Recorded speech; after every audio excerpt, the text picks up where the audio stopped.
Hi guys! In this video, we will learn how to connect CSS with our HTML files.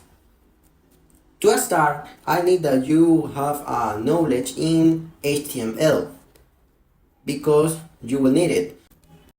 We are going to create HTML files and we're going to connect to the CSS files. So when you learn HTML, you can learn CSS. So let's go. There are two ways to link CSS file to HTML file: inline, internal, and external. Inline uses the style attribute directly on an element.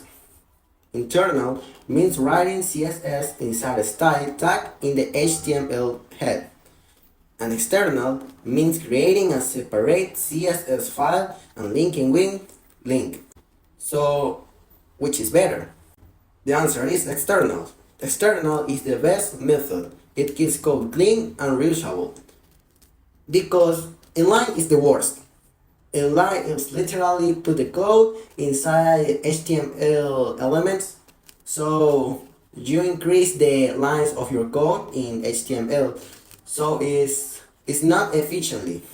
And internal, you can use it but only for general styles, but it's always better use external connection.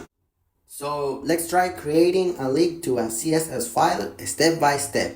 But first we have to create the CSS file. So goodbye, I'll see you in the next lesson.